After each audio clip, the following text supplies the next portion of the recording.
Assalamualaikum warahmatullahi wabarakatuh. Sobat BNC, jumpa lagi bersama saya Tony Kristanto, masih di Bumi Coba Channel. Nah sobat, sebelum saya ajak Anda untuk kembali kita mereview, kita kembali untuk belajar mengenal dunia kawasan aji, saya di sini ingin menyampaikan bahwasanya kalau untuk memanggil saya, sobat, memanggil saya, usahakan dipanggil biasa saja, dipanggil Mas Tony gitu saja. Jangan memanggil saya Pak ataupun juga memanggil saya Gus gitu, jangan.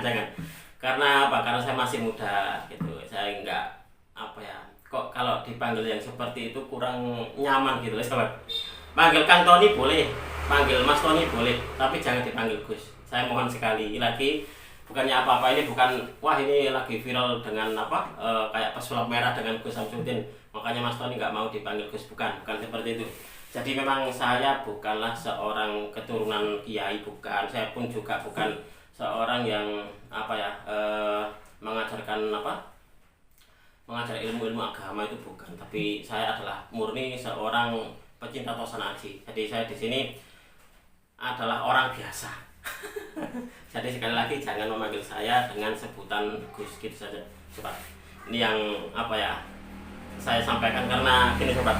Saya itu nggak nyaman. Kalau Anda melihat Mas Tony ini untuk biasanya kan pakai kopi atau apa. Nah ini tadi kebetulan saja baru turun dari sholat Jumat, jadi saya belum sempat untuk mengganti pakaian. Karena apa? Karena saya harus berpacu dengan waktu.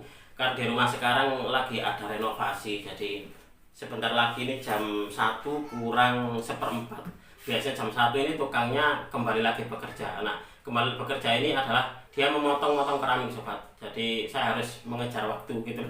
Itulah kenapa ini pun juga beberapa minggu ini, ada 2 mingguan ini saya tidak begitu fokus untuk membuat video, dan juga saya tidak begitu fokus untuk berjualan di sosial media yang lainnya, kayak di Instagram ataupun juga yang lainnya itu. Karena apa? Karena saya memang lagi fokusnya ini sobat, nungguin tukangnya ini loh. Jadi tukangnya itu nanti butuh apa atau apa gitu. Saya itu bagian bagian kesana kemari. Oke sahabat, untuk di episode kita kali ini saya gini, beberapa hari ini itu ada beberapa juga, ya bisa dikatakan banyak lah yang bilang kepada saya, Mas, saya masih pemula gitu, saya masih pemula, tolong dong saya dicarikan atau dipilihkan dengan pusaka yang menurut Mas Tony itu bagus. Jadi gini, saya kalau disuruh yang seperti itu biasanya gini, sobat, karena pusaka itu adalah agemannya panjenengan, nantinya yang mengagem adalah panjenengan, maka alangkah baiknya Anda sendiri yang memilih. Dimana kalau untuk memilihnya, jadi di sini kalau Anda yang sudah follow Instagram saya pasti akan tahu, nanti di situ saya juga sudah mengupload foto, video, dan juga keterangan atau filosofi dari setiap pusakanya, dan juga ada di tab komunitas YouTube itu ada. Silakan panjenengan lihat-lihat di situ, nanti sekiranya yang cocok dengan saya itu yang pusaka ini, saya serapnya itu yang ini gitu loh.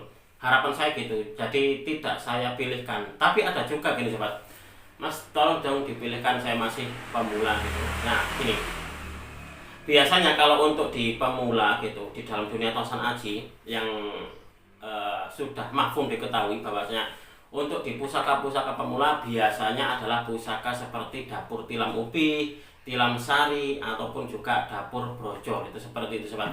Nah kebetulan kapan hari itu saya mendapatkan salah satu dari dapur tilam upi dari teman saya Nganjuk, itu pusakanya bagus banget.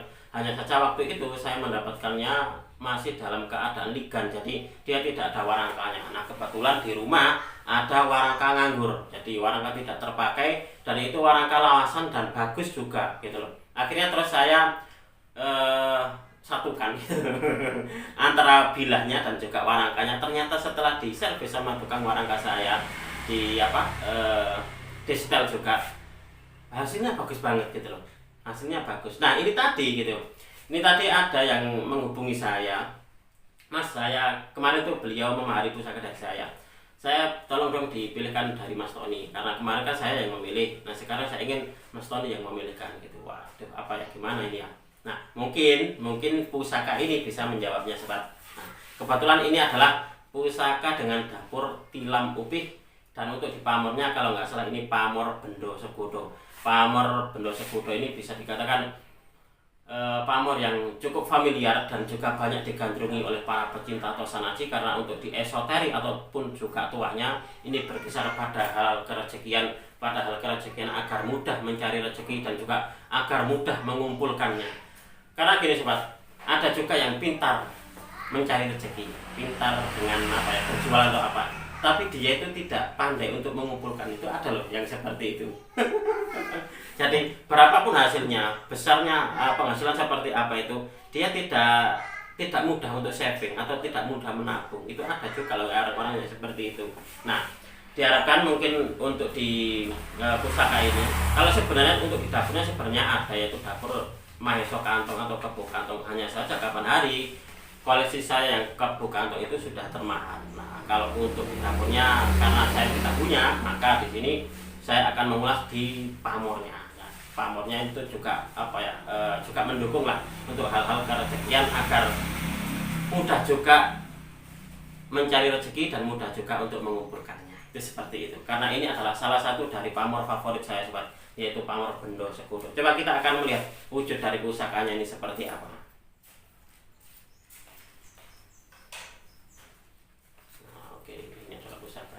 Nah, kemarin itu memang banyak sekali juga yang bilang kepada saya, Mas, saya masih pemula, dan juga ada di antara mereka itu ada yang masih sekolah, ada juga yang wanita, gitu loh. Saya juga heran kapan hari itu.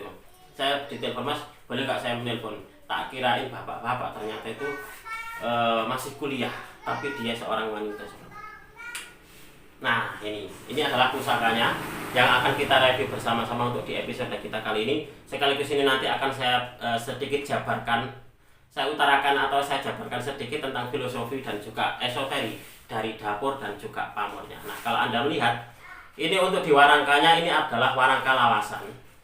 Warangka lawasan, dan untuk di pendoknya ini pun juga pendok lawasan. Kalau nggak salah untuk di pendoknya ini adalah pendok mamas.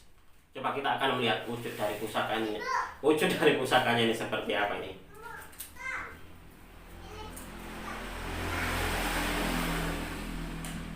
Nah, sobat, ini adalah wujud dari pusakanya. Nah, kalau Anda melihat di sini, untuk di pusakanya sendiri ini masih tergolong utuh kalau menurut saya sobat. Ini tergolong utuh, dan untuk di pamornya pun juga sama. Kalau nggak salah pusaka ini bisa dikatakan, meskipun ya awalnya waktu saya mendapatkan itu dia dalam keadaan kotor dan juga ada karatnya, tapi mungkin dari materialnya ini adalah material dari besi yang bagus. Jadi karat tersebut tidak sampai mengikis dari bilahnya dan juga pamornya. Bagus banget ini pusakanya.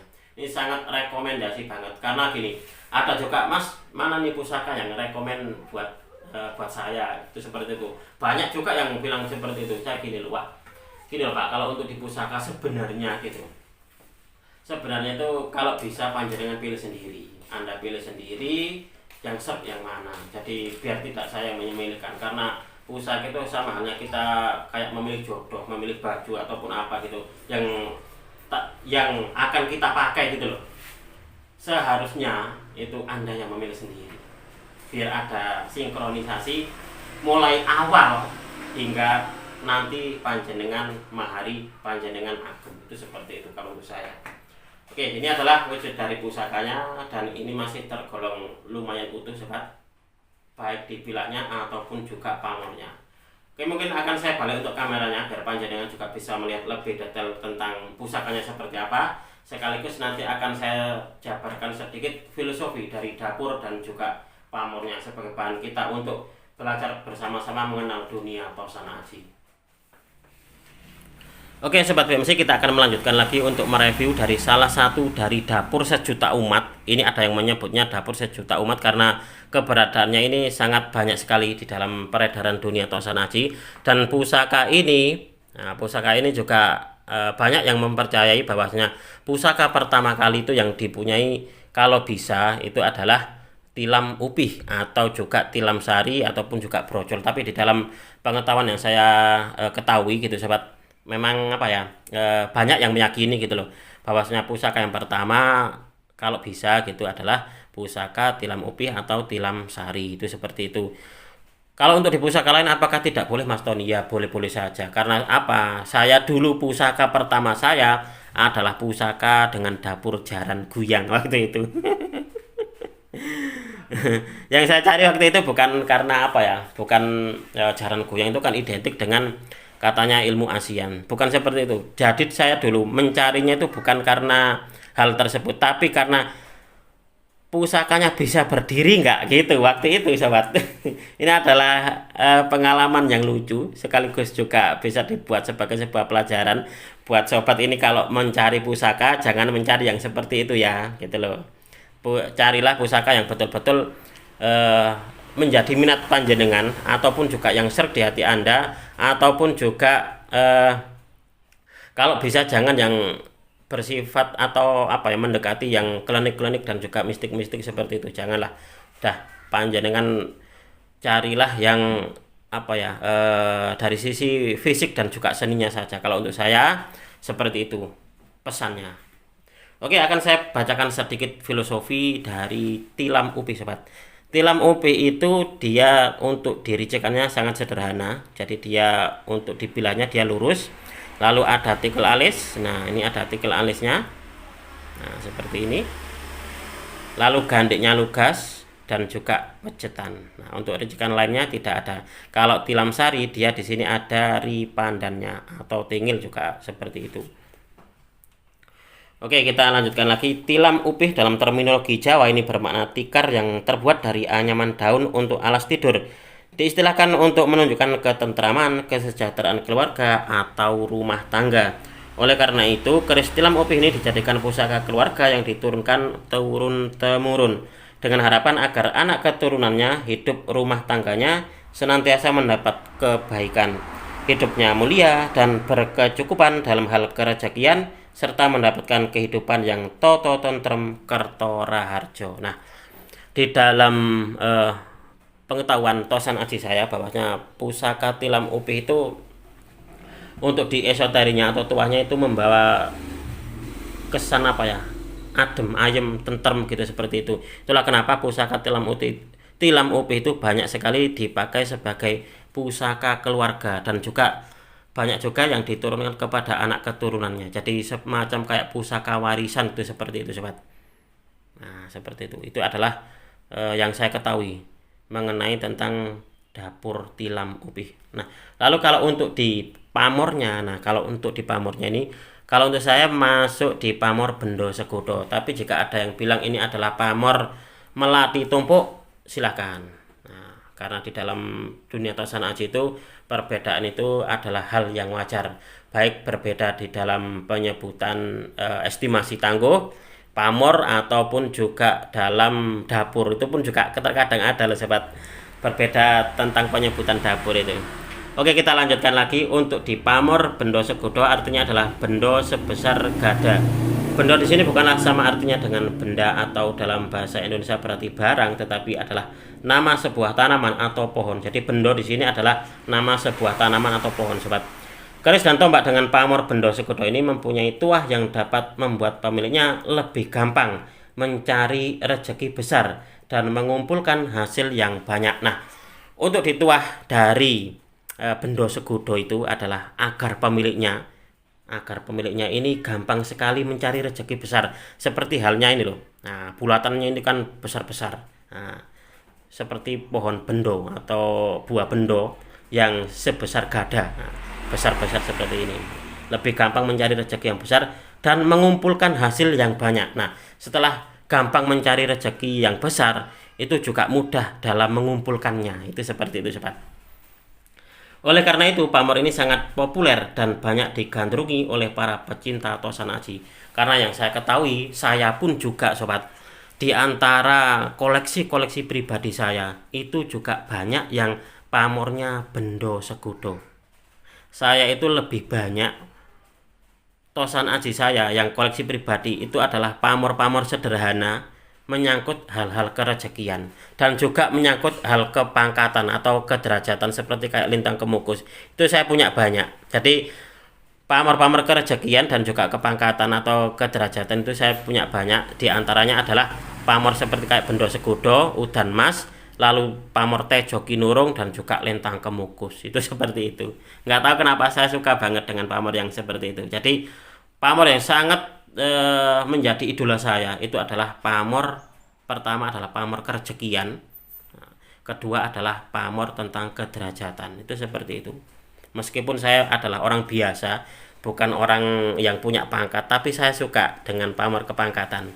Nah, seperti itu. Jadi kalau panjenengan gitu orang biasa tapi menyukai pusaka-pusaka kayak pusaka dapur sangkelat ataupun juga pamornya itu yang junjung derajat, maka itu tidak ada salahnya sobat. Karena untuk di zaman sekarang fungsi dari tosan aji itu agak bergeser, jadi bisa juga dipakai sebagai sebuah koleksi, itu seperti itu. Jadi bukan semata-mata buat ageman semata, tapi juga dibuat sebagai sebuah koleksi juga. Nah, seperti itu. Nah, oke sobat, mungkin untuk di video ini cukup sekian. Saya berterima kasih sekali lagi kepada Anda yang sudah menonton video ini mulai awal hingga akhir. Mudah-mudahan video ini bisa sedikit bermanfaat, khususnya bagi Anda para pecinta tosan aji pemula. Dan saya juga tidak akan pernah bosan untuk selalu mengajak Anda untuk mengenal, mencintai, merawat, dan melestarikan tosan aji Nusantara. Karena kita adalah pewaris dari budaya ini. Jangan sampai kita takut dan jangan sampai kita alergi dengan budaya kita sendiri. Dari saya cukup sekian. Terima kasih dan wassalamualaikum warahmatullahi wabarakatuh. Rahayu, rahayu, rahayu.